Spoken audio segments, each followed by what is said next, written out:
Magandang araw mga bata! Ako si Chevy.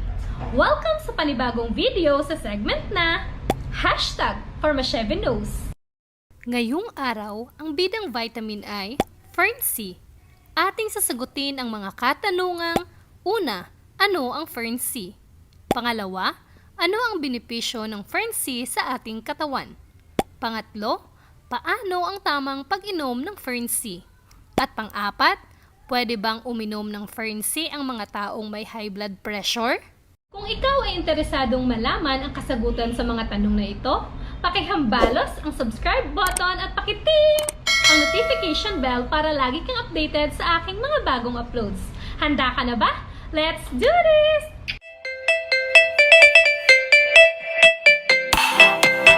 Yes!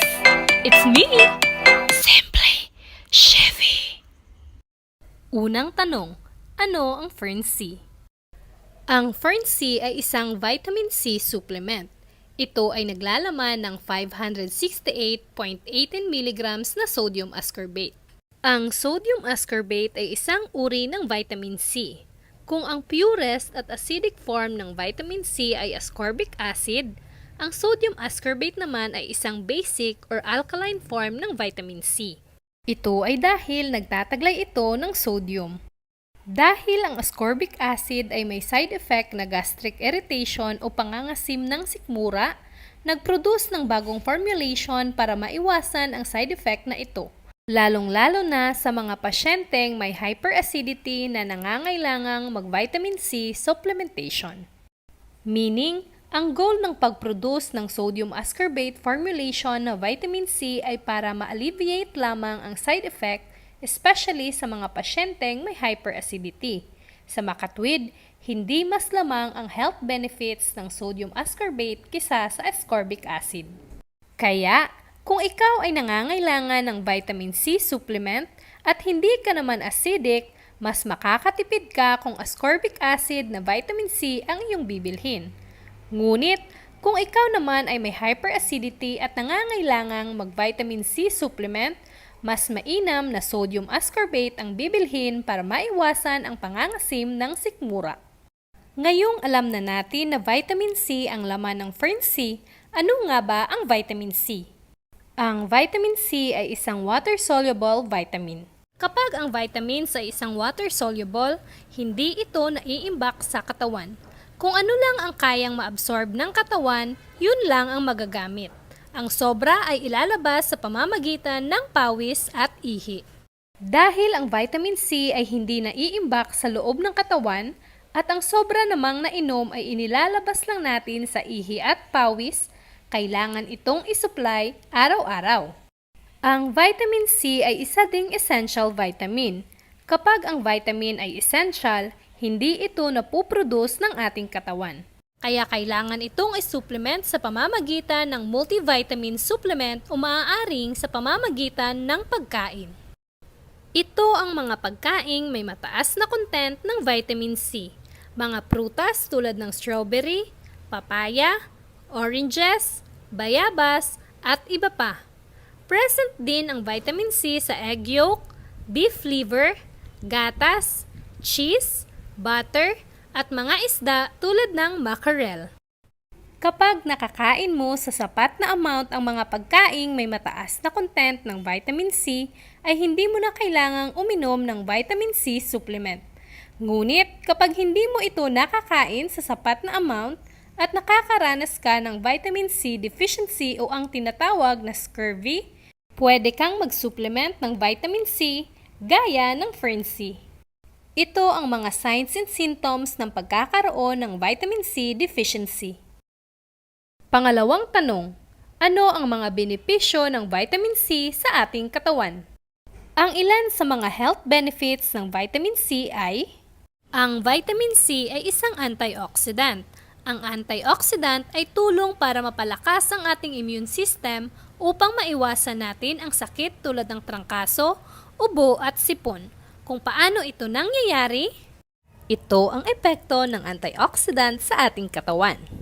Ang ating katawan ay normal na nakakaranas ng tinatawag na oxidation.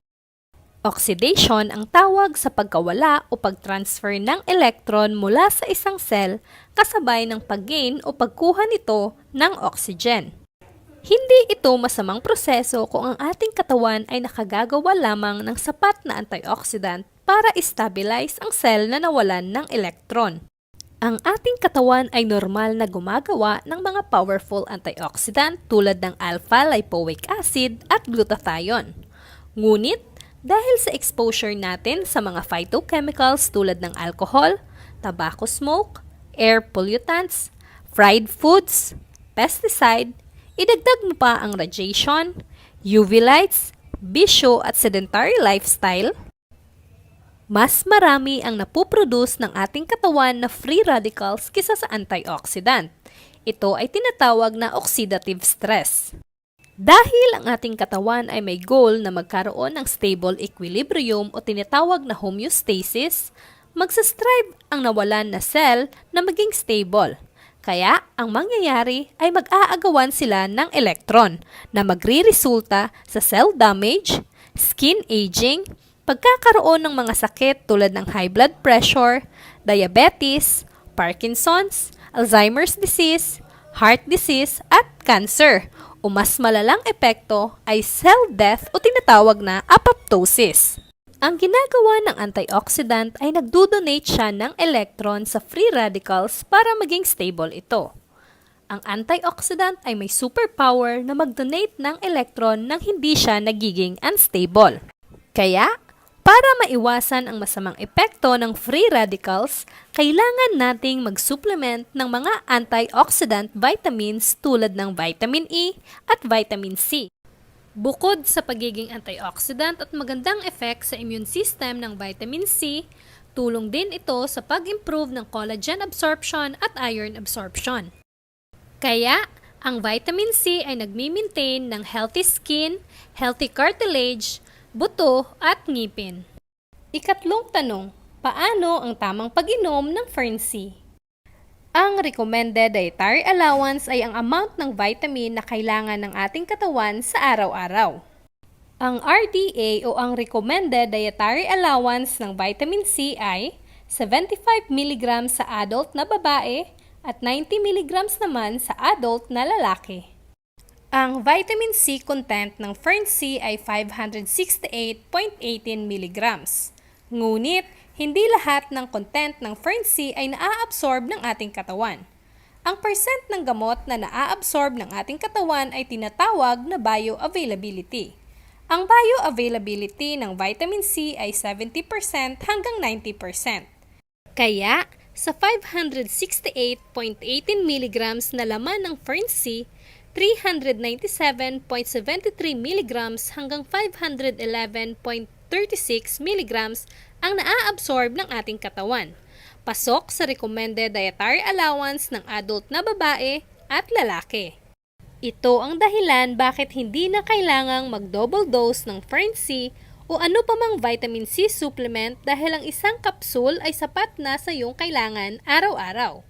Inyong tandaan na hindi naiimbak ang sobrang vitamin C na inyong ininom at inilalabas lamang sa ihi at pawis. Ang tamang pag-inom ng Fern C ay uminom ng isang kapsul ng Fern C sa umaga pagkatapos kumain. Pwede ding uminom ng Fern C kahit walang laman ng tiyan dahil alkaline form naman ito at hindi magdudulot ng pangangasim ng sikmura. Huling tanong, pwede bang uminom ng Fern C ang mga taong may high blood pressure?